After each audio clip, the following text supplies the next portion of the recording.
Following on from Jesus' remarks on the 20th of August 1944 of the vision of the little orphans Mary and Matthias, which was given on that same day, the Blessed Virgin Mary speaks, speaking to Maria Valtorta now.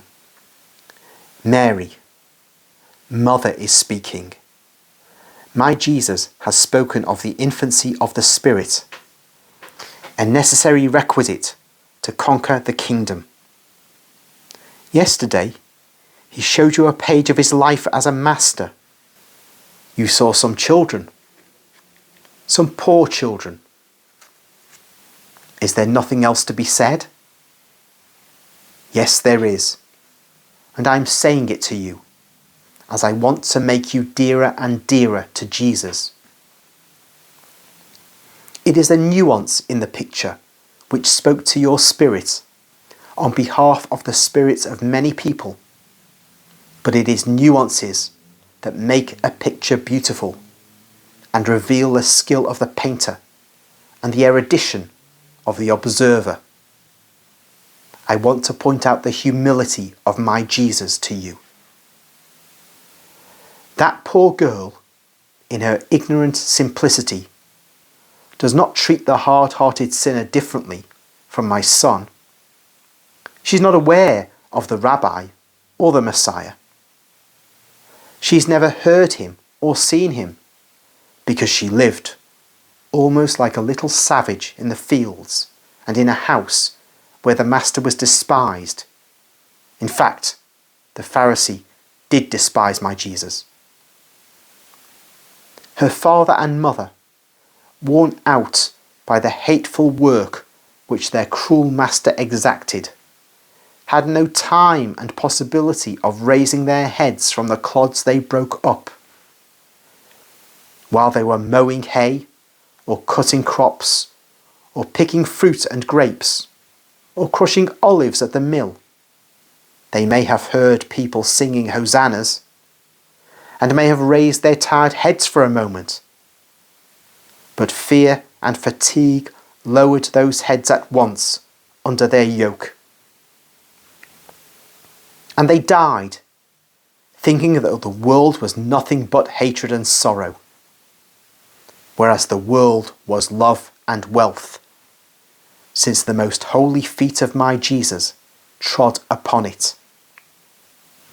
The poor servants of a cruel master died without seeing even once the look and smile of my Jesus, without hearing his word which gave comfort to souls, so that the poor felt as if they were rich, the hungry as if they were full, the sick as if they were healthy, the sorrowful as if they were comforted.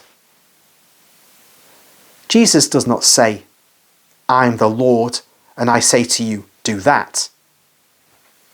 He remains anonymous. And the little girl, who was so ignorant that she did not understand even when she saw the miracle of the apple tree bare of leaves, a branch of which became laden with apples to satisfy their hunger, continues to call him Sir, as she called Ishmael, her master, and the cruel Jacob.